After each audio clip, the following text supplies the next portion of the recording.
इतिहास में पहले आप पार्ट 1 के बारे में पढ़ चुके हैं।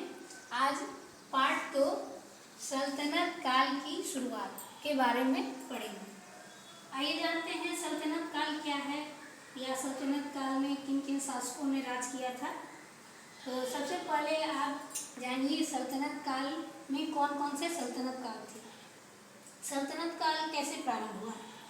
तराइन के द्वितीय युद्ध में पृथ्वीराज चौहान के पराजय के पश्चात दिल्ली में तुर्क सल्तनत ने तुर्क शासकों का राज स्थापित हो गया, जिसमें सबसे पहला तुर्क सल्तनत, जिसका प्रथम शासक था कुतुबुद्दीन ऐबक।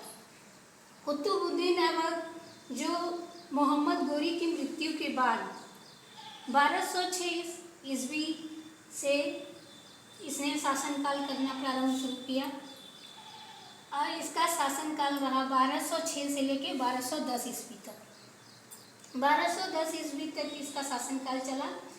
कुतुबुद्दीन अपने शासनकाल में कई कार्य किए, जैसे इसने 2.5 दिन झोपड़ा का निर्माण कराया, कुतुब मीनार का कार्य प्रारंभ किया। ऐसे कई शासन के कार्य चलाए इसने सल्तनत में ऐसे कई कार्य किए जिसकी उदारता के कारण इसे लखा बख्श के नाम से लोग जानते थे। लखा बख्श के नाम से लोग जानते थे। उसके पश्चात फिर इस सल्तनत में एक दूसरा सल्तनत आया। जब इल्तुतमिश आया, इल्तुतमिश के आने के बाद इस सल्तनत का नाम दिल्ली सल्तनत के नाम से प्रसिद्ध हो गया। इल्तुतमिश जो 1210 ईस्वी में इसका शासनकाल प्रारंभ हुआ है। शासनकाल 1210 से लेकर 1236 ईस्वी तक इसका शासनकाल रहा। इल्तुतमिश कुतुबुद्दीन के कुछ अधूरे कार्यों को पूरा कराया, जैसे कुतुब मीनार जो पूर्ण नहीं था उसे पूर्ण कराने का कार्य इल्तुतमिश का ही था। इल्तुतमिश जो दिल्ली सल्तनत का संस्थापक भी माना जाता है, इसने ही दिल्ली सल्तनत को स्थापित किया और राजधानी के रूप में बनाया। इल्तुतमिश ऐसे कई कार्य इसने किए, जैसे इसने 40 सरदारों का संगठन का निर्माण कराया। तुर्कान एक चेलहल गावानी के नाम से बनाया, निर्माण कराया।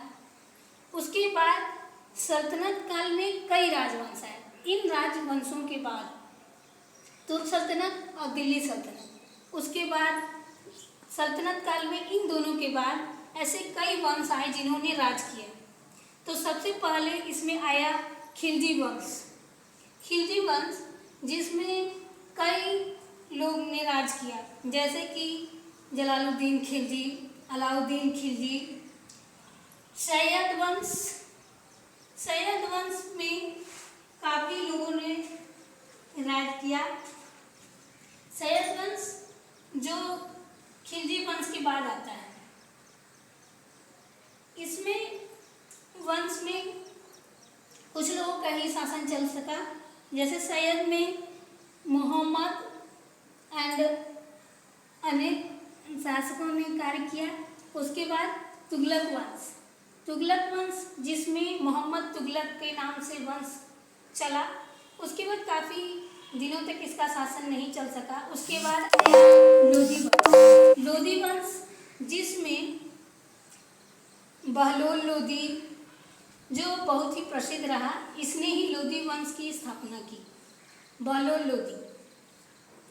लोधी जो इस सल्तनत का अंतिम वंश है, लोधी वंश, जिसमें बहलोल लोधी को लोधी वंश का संस्थापक माना गया। अब यहाँ पे प्रारंभ से देखिए, सल्तनत काल में तुर्क सल्तनत जिसका प्रथम शासक हुआ कुतुबुद्दीन ऐबक। कुतुबुद्दीन ऐबक के बाद आया दिल्ली सल्तनत, जिसका शासक बना इल्तुतमिश, जिसने दिल्ली सल्तनत का संस्थापक माना जाता है। दिल्ली सल्तनत के बाद सल्तनत काल में अनेक राजवंशों ने राज किया। उसमें 4 और राजवंश आते हैं, जिसमें खिलजी वंश, सैयद वंश, तुगलक वंश और लोधी वंश। ये सारे वंश इनके बाद इन्होंने राज किया। तो आज के लिए इतना ही। धन्यवाद। दयावान।